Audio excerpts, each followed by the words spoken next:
Yellow is Joseph, just popping in um,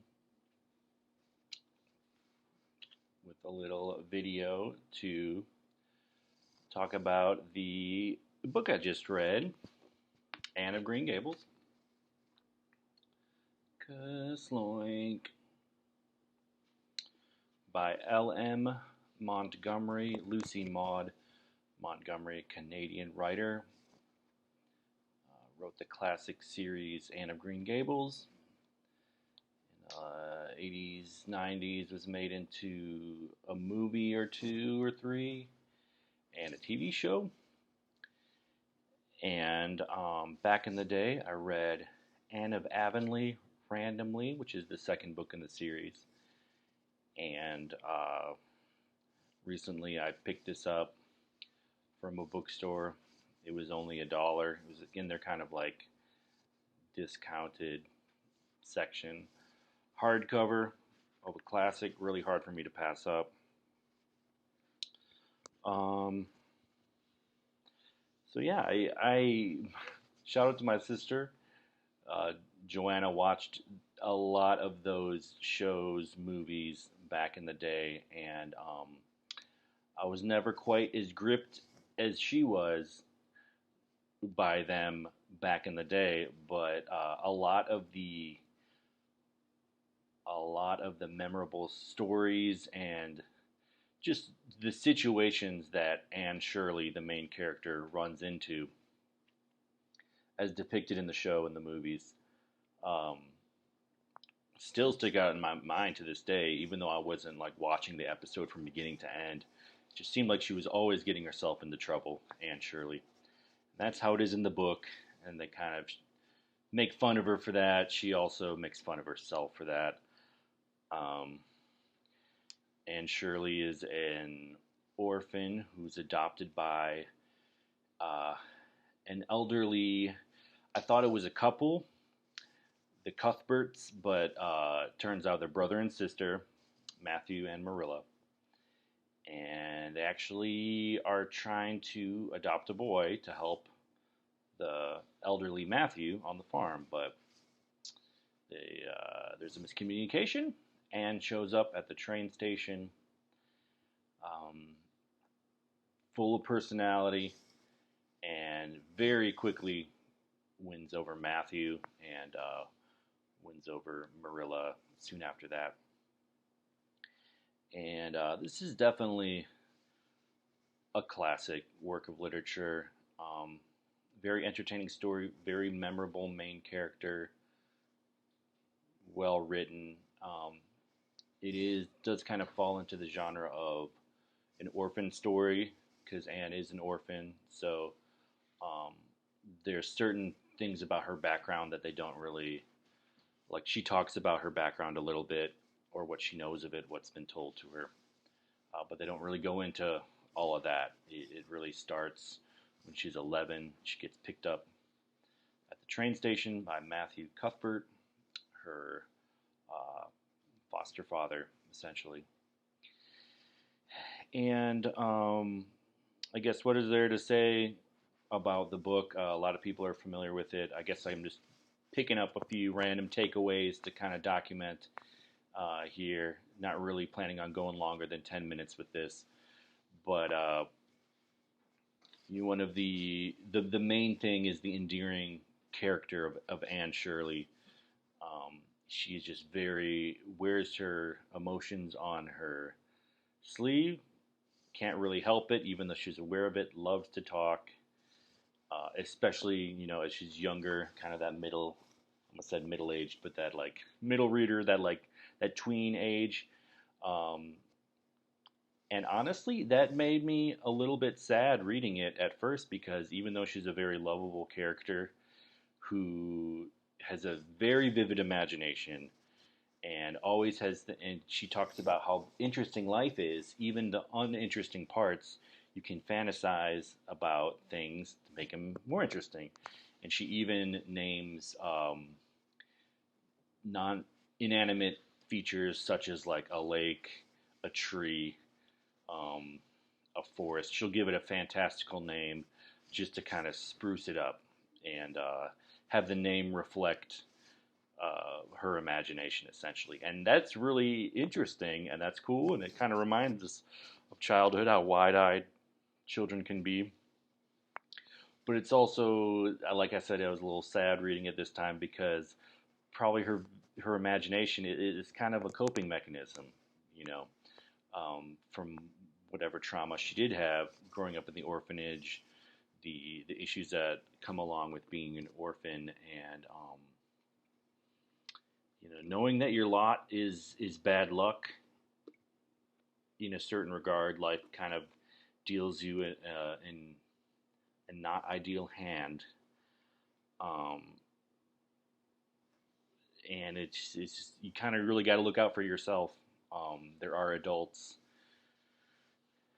they're taking care of you, but at the end of the day, like that, those adults may change faces. You might get shifted around. Really don't know what your future holds. Um, but what you can't control is your imagination. So anyway, really, really interesting character, but reading it, that did hit me with a little bit of sadness. Um, so what else? I was interested to delve back into the relationship between Anne and her best friend. Anne calls Diana her bosom friend, which I always thought was like a kind of funny, archaic expression that that harkens back to the classic TV show. Uh, BFFs, as we would say today. And it was, I'm always looking at it with a 21st century lens, right? I'm looking at, what is the setting? I should have established that before. Shoot, I want to say it's about like 1910, early 1900s. And I should also point out that it's in Canada, or Nova Scotia slash Prince Edward Island, on the very east coast of Canada. Um, and so where was I going with that? Um, anyway, Anne and Diana, very close friends. This is before telephones even. Is it before telephones? I don't know, but they don't have a way of calling each other, even though they're BFFs. But their houses are in visible distance of each other, and they have a method of communicating where they'll put a shade over their lamp a few times, and that means get over here. I have something to tell you, some juicy goss or something like that. So they're really close friends, and they'll say things like "I love you" and whatnot, and it's really endearing. But of course, as a 21st century looking at it, I'm like, was there something more there? Was there any sort of romantic interest that in that culture they couldn't really act upon or speak upon? And there's not really a whole lot to go on with that, but I'm just saying that's like one thing that came to mind, as they're like really close besties, would die for each other, and I think it's a healthy mental exercise to think about. Okay, well, what would it be like for different kinds of people to live in different kinds of societies that were much more traditional or old school or whatever. Um, so what else? Maybe I can think of like one more quick interesting thing. Um, I don't know. I just think it's an interesting book. I guess speaking of it being a different society, I'm always like not expecting to be offended with my 21st century sensibilities, but I'm kind of on the lookout. I'm like, there are certain things.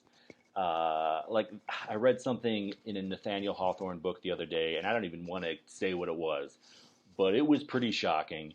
And you can always say, "Oh, it was a different time," different sensibilities. I chalk it up to ignorance, honestly, and that's one reason why I read as many books as I can, for my own ignorance that I'm working on. But anyway, I guess what I'm saying is the locals of Avonlea, where they live, Green Gables is the name of the house that they live in. So hopefully that's not confusing. But they're a little distrustful about people that are from somewhere else, even like an American, someone from the United States. They'd be like if they were getting a new minister for their parish, they'd be like, well, I hope he's a Canadian. I hope he's not an American.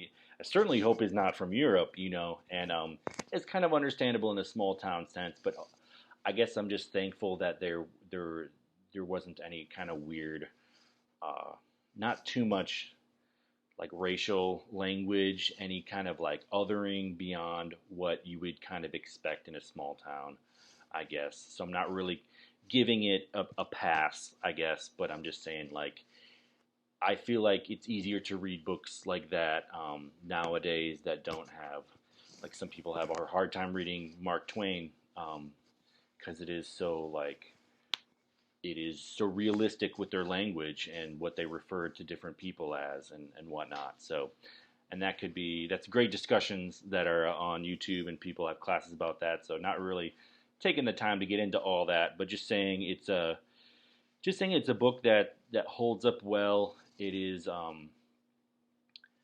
a Canadian classic, a really interesting story about a very fun, lovable character who gets themselves into a lot of scrapes. And you're really cheering for her as she matures throughout the novel. She's really ambitious.